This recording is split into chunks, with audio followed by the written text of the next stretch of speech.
What's up everybody, and welcome to Channel Flash 001 USA, the gardening channel, where the plants grow more robust for a longer, stronger, more deeper.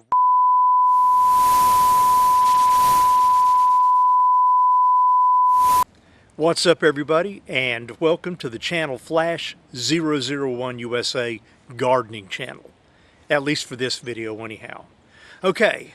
Today is Friday, it's April 8th, the year is 2022, and it's right around 8 p.m. here. What I want to do is let everybody get a look at the garden that we're starting up right now for this growing season. So you guys will see it before anything's even planted. You'll just get to see how I got it laid out and what I did this time around, which is vastly different from what I did last year. Hopefully I'll get some feedback from you. And as the garden grows and progresses, I'll do a couple more videos through the warmer days and let you guys get a look at what's going on with it. So on that note, we're going to go ahead and pause out and I'll take you guys over to the garden.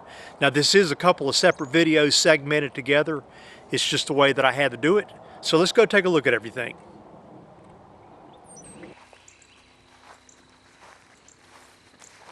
Okay, let's start this off with a quick look at the materials along with the growing medium that we're going to be using for the garden this year. So we'll start this off with a flyover. And then I'm going to explain to everybody how I plan on doing the garden this year, which is going to be quite different from the way that I've been doing it. And hopefully I'll get some feedback from everybody and you can let me know how you think it's going to turn out. What you're looking at here, this is spent straw bales from last year's garden, and it did quite well. It actually did damn good. We wound up filling up the freezer and the fridge with vegetables. We ate on them all through the winter, and we're still eating on some of the stuff. And here we are back at our next growing season. And of course I got more spent bales over here. A little something about straw bale gardens. As long as you prepare the bales correctly, it's almost idiot proof, and that was one of the reasons that I wanted to do these kind of gardens. The only thing you got to do is make sure that you stay on top of it as far as keeping everything watered. So for those of you that have ever thought about it and maybe have never tried something like this, trust me, this is a good way to dip your toe into the pond. Now, that's the plus with it. The minus with it is that you can only use it really good for one season. After that, they break down and they actually get a little bit too soft and mushy to try to grow on them a second season. And they really won't support the plants. So the first wind that comes along, it'll knock them over. I mean, these things are very spongy. I'm going to show you something here. I'm pushing my foot right into it. So that's why you don't try to recycle them and use them a second time around, at least not in their current condition. Normally what I do with this stuff is I use it for patch material around the property. Any place where I've got bald spots, I fill in with this stuff, and it's great for that. Now for the last couple of years, I've thought about trying something different. This is the year that we're going to be doing it. So let me show you what I got here. Now I'm doing a raised bed garden, but we're doing it slightly different. What I'm going to be doing is taking this material from these straw bales, and I've already got this first one set up as far as getting it prepped. Now, although this has already been broken down and the plants can probably utilize it like it is, I'm going to go ahead and recondition it, at least do a partial recondition on it. So I'll be adding 3400 nitrogen fertilizer on it. And I'll follow the same directions that I would if they were brand new bales. And what this will do, it'll help this stuff break down a little more, plus it'll put some nitrogen into this along with some other needed things for the plants. Now I'll let that sit for a couple of days or about a week, and right now I can't plant anyhow because it's just too cold and I haven't even started the seedlings yet, which that's the next thing on the agenda. But we'll let this stabilize, in other words. Then I'm going to go back and I'm going to show you what we got here. This is the garden soil right here, and of course this has a little bit of fertilizer in it also.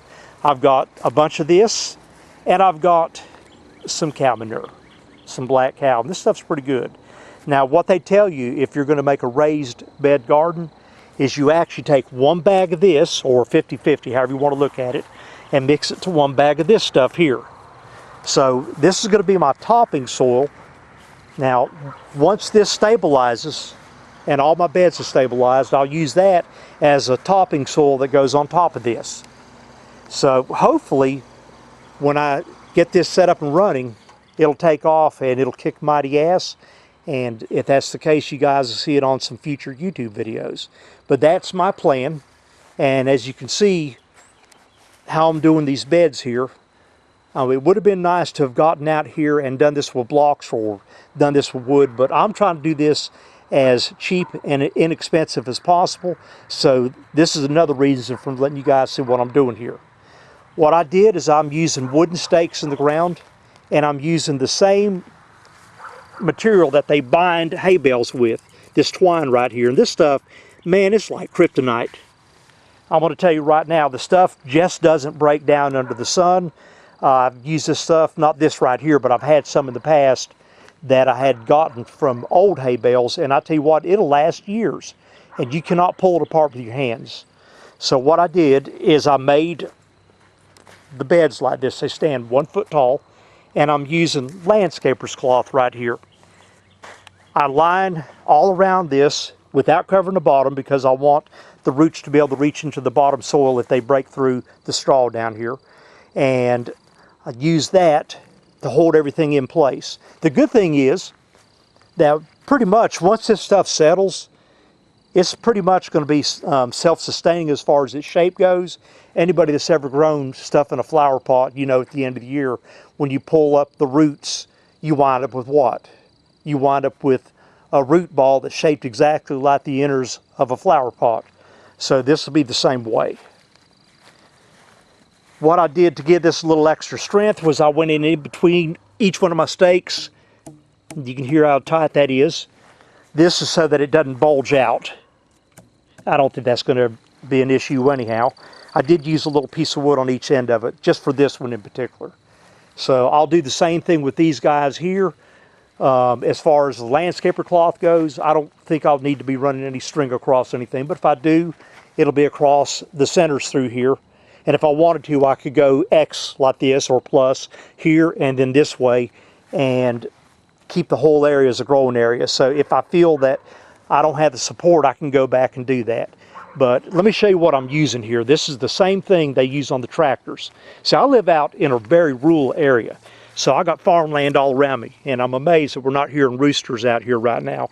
I was hearing them about 20 minutes ago, but they're starting to settle down. But this stuff right here, I paid like, I don't know, 15, 16 bucks for it. I mean, that's 9,000 feet. And I'm going to tell you right now, that's almost 2 miles. Shoot, I'll never use all that. I mean, that stuff is heavy duty right there. So I'm using that and just some wooden stakes that I cut up. Now my other idea, and I'm going to show you what I was going to originally do, but I'm trying to do this on the cheap. I want to do this as cheap as possible, but let me grab this. You can buy this lattice right here. It's in 8-foot length sections, and I think it's 4x8, like a sheet of plywood or something, or 4x6, I can't remember. And I was actually going to use this to make all this stuff up with, but this stuff, the prices went up on it because it's petroleum based. And I thought, the hell with that. I'm not going to be giving Brandon and his buddies my money. And like I said, I've got very little into this. You know, the most expensive thing that I've got over here is this topping soil. And I probably could have went into my woods because I got a creek on the property. I probably could have took the wheelbarrow out there and dug up a bunch of black soil and brought it over here. But I thought, nah, sounds a little bit too much like work. So I just got this stuff here. So this is what I'm working with. And another thing that I'm going to do is I'm going to be using a lot of trellises out here. So we're going to try to take advantage of going vertical on a lot of stuff. I've seen some really good videos out there that were really intriguing. Now, I've always done it with cucumbers, and that's what this trellis here has been. But as far as my melons and other stuff that's on vines, I always grow it on the ground. And this year, I'm going to do it different. So this year, we're going to get out here, and I'm going to build a trellis system that's going to be for the cantaloupes and whatever melons I put out here. This way I'm going to train them to go up on the trellis. Hopefully I'll be able to get the melons to grow up on the trellis like I've seen people doing on the YouTube videos. And what they do is they support them. They support them with anything from stockings to old bras, anything you can imagine. that you can make basically a basket out of that goes around the melon, and then the basket is tied to the trellis. That allows it to be able to grow up off the ground. A big plus that I see on that is when they start getting ripe and they start getting sweet where you can smell them, you're not going to be dealing with ants crawling all over everything, because when they're on the ground, boy, as soon as they start getting that smell to them, trust me, the insects come out, and they come out with a vengeance. I lost a couple of them last year like that, but I had to stay on top of it just because I knew they would be out here doing that. I've been out here long enough growing them, so I know what to expect. And I'm going to be using, it'll be a mixture of this kind of stuff right here, and this is not what they use for cattle. This is what they use for pouring concrete. Much cheaper, and it gets the job done just as well. So this is for like if you're pouring a driveway or something, people lay this stuff down. Now I do have a finer pitch trellis over here, or actually it's fence. It's like for little flower gardens. I may use a mixture of this. I'm going to be pulling this pool down anyhow. So I'll harvest this, and if a melon starts up on top of this, I wouldn't even have to give it support if I set it up correctly. It'll actually be able to grow right on top of it. But regardless, I've got a good idea in my mind of how I'm going to be doing this. So I'd like to get some feedback from anybody that's out there watching this, and let me know what you think. So this year is going to be interesting. I'm looking very forward to setting this garden up, and you know, especially right now, I think it's a good idea that all people would learn to do something like this, grow a victory garden, and just try to prepare yourself just in case things went slightly south. I mentioned that in my last video, and I see the idiocy going on with the country right now, and I tell you what, I'd just soon be prepared than get caught, you know, off the fly and not be ready for it. So there you go. On that note, we're going to shut the video off, and I'll catch you guys on the next clip. Okay, we're back, and you can see we got a little bit more done out here with the raised bed garden, and I'm going to show you guys something. Take a look at the color of this raised bed here, and you'll notice that it's darker compared to these two right here. Now these are the recycled straw bales from last year's garden. So what I decided to do was add a couple of extra bags of soil in this and work it into the top, because I felt that may give it a little bit more punch or make it more robust. But we're getting there, so that's the main thing. And the way I laid this out, I'll easily be able to get in here with lawnmowers, weed eaters and everything, and keep it good and tidy so it doesn't become a snake pit. I got this one finished today, and this guy here is going to be for the cucumbers, and I'll grow these on a trellis again just like I did last year. This one right here will be for the cantaloupe, and I'm going to try the trellis with this too. So this ought to be interesting. So this is where we're at right now. I've still got more pots and everything that I got to fill up and get set up out here. So what I'll do is I'll bring you guys back in the next time around when everything is put in place and ready to rip and let it go. So on that note, we'll catch you guys on the next video. Flash 001 USA, we're signing off.